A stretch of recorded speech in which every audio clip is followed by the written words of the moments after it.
Will you pray with me? May the words of my mouth and the meditations of all of our hearts be acceptable in your sight, O God, our strength and our Redeemer. Amen. When the novel coronavirus first insinuated itself among us, did you stock up on food, toilet paper, supplies? I know you did. Do you recall those anxious first days? Unannounced store closures, shortened hours, empty shelves, unsettling disruptions in the supply chain, rumors of martial law. Can you recall how eerie and worrying it was not knowing how long it would last, or when or if the shelves would be replenished? If you can remember back that far, to March and April, it feels like a lifetime ago, you have some sense of the panic and the desperation of the Israelites out there in the wilderness. They have left the only home they know, and left it forever. There is no going back. That bridge burned. They have departed one oasis and don't know when the next will come into view, or if there is a next. And their supplies are spent. They don't know whether they are journeying in fact toward a promised land of milk and honey, or maybe into a valley of dry bones. They don't know. They do what people do when they are scared and desperate. They panic. They imagine the worst. They whisper rumors and conspiracy theories. Their instinct is to hoard. They second-guess their leaders. They second-guess their decision to follow Moses and this God who doesn't have a name and whom they can't see. With stomachs growling, and babies crying, and elders fainting with hunger, they grow desperate, frantic. Of course they do. Who among us would not, has not felt such desperation? But here's the thing about this story, the story of the manna in the wilderness and the quails appearing from nowhere. It's not a miracle story.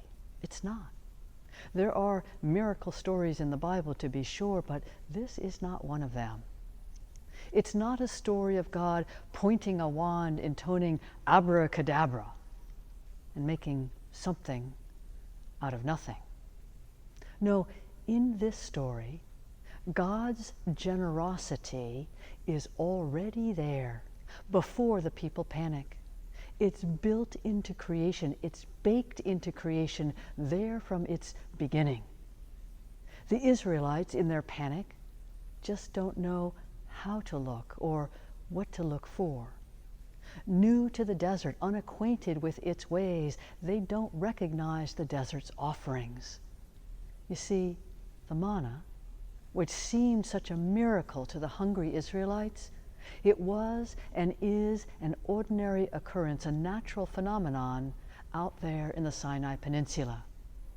Manna is the product of a type of plant lice puncturing the fruit of the tamarisk tree and excreting a substance from this juice. When the temperature cools at night, the substance congeals. It is sweet in taste and rich in carbohydrates and sugar. And as to the quail, they migrate in large flocks from Africa or the Mediterranean, and by the time they arrive in the Sinai Peninsula, they are often exhausted enough to be caught by hand. For the Israelites, a crisis of food begets a crisis of faith. And why wouldn't it? They didn't see the manna for what it was and didn't know the quail were about to appear. They needed to adjust to their new normal, to trust God's benevolent providence, that it was there but perhaps in unrecognizable form. Here we are, out in a strange new wilderness, unaccustomed to its ways. We are uneasy, uncertain. Out here, we are bereft of the old familiar securities of our pre-pandemic lives. Well, the story from Exodus is Torah, teaching. And it begs the question, what can you learn from it?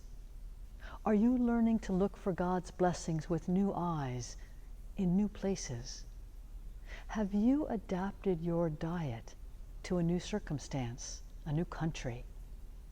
Are you learning to live in the moment, to forsake hoarding, to trust in the gracious, generous providence of God? Are you learning to see God in life's everyday blessings? When the pandemic struck and this building closed, I'll admit that I was a bit panicked.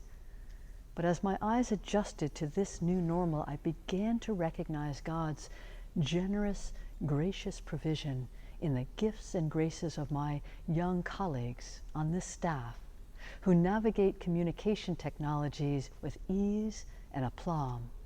Our full-time communications administrator, Jamie, is a gift from God. So too is Sean, maestro of children's messages and editor of sermons. And Catherine Schofield and Mary Ann Lape, who continue to move and challenge us in our work on creation care, even out here in the wilderness. And Grace Speaks. As our nation finally faces a moral reckoning on race, Grace Speaks is there, here, as is our Christians Information Committee. The leadership of Tracy Keene, Tim Longman, Deb Washington, June Cooper is nothing less than divine provision, making us ready and able to meet this moment, teaching, challenging, interpreting, and resourcing. When we moved to online learning, Kate Ninshu literally reinvented Sunday school for a season of social distancing. And oh my, the Willie Sordillo Ensemble. Have you attended our virtual jazz coffee house, Thursdays at 6? The music is lush, current, by turns healing and demanding. Ralph and Paul and Marie have kept our mentoring feet to the fire with our partner, Snowden High School, while Ralph and company ply their culinary skills in the provision of food to the hungry. And you don't know him well yet, but our new Director of Operations, John Broad, he too is manna from heaven, God's provision in a trying time. John, he's a problem solver, and we got problems. And who knew God would send to us a young South African woman of Pentecostal tradition whose voice would make the scriptures purr? When Bill Bulkley assumed the position of treasurer and Niels Peets Larson took on the position of the chair of the finance committee, there was no pandemic in sight. Yet these two leaders have proved to be gifts from God, as they have helped us navigate challenging, choppy, dangerous financial waters. A large part of our relative financial health in this season of pandemic, your generosity, you are a gift from God. While our building is largely empty, our columbarium has received the urns of members even in this terrible season, God providing comfort, sanctuary, home, even out in this wilderness, to grieving loved ones. Oh, and how can we call ourselves a teaching church without a seminarian? And here we are out in this wilderness, and yet God doth provide in the gifts and graces of Thomas Mitchell. Thomas is a lifelong UCCer whom you will get to know over the course of the year. In this wilderness of pandemic, there is Caroline Murray and her card crew reaching out with celebration and comfort and encouragement to members experiencing life's transitions. And there's Karen Wetmore, sending onesies to newborns and a book on grief to those who are bereft. Phil Stern, our moderator, is a gift from God. And Kate Silfen, our historian, a librarian by trade, is recording for posterity church life in a time of pandemic. She is the perfect historian for this moment. When the pandemic struck and we found ourselves in a strange wilderness, it seemed to us a God-forsaken place.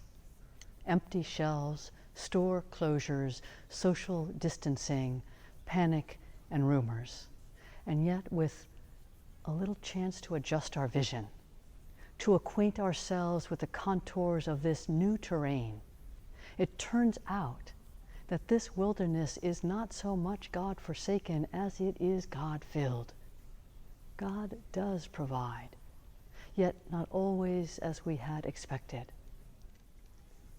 And you, how are you? Are you learning to look for God's blessings with new eyes, in new places? Have you adapted your diet to this new country? Are you learning to live in the moment, to forsake hoarding, to trust our God? Soon we will break bread together. Warning, it's time for you at home to prepare, to gather the elements, some bread or crackers, some wine or grape juice or water. The sharing of this common meal recalls the Garden of Eden, vegetation and food abundant and plentiful. It recalls the gracious provision of manna and quail in the wilderness when the people of God were famished. Not least, it recalls the provision of Jesus, God's bread from heaven, in the moral wilderness of the first century. Here is God's promise. Even that which appears to be God-forsaken is not, never is, never has been. With eyes to see, even the wilderness is God-filled. That's a promise. Count on it.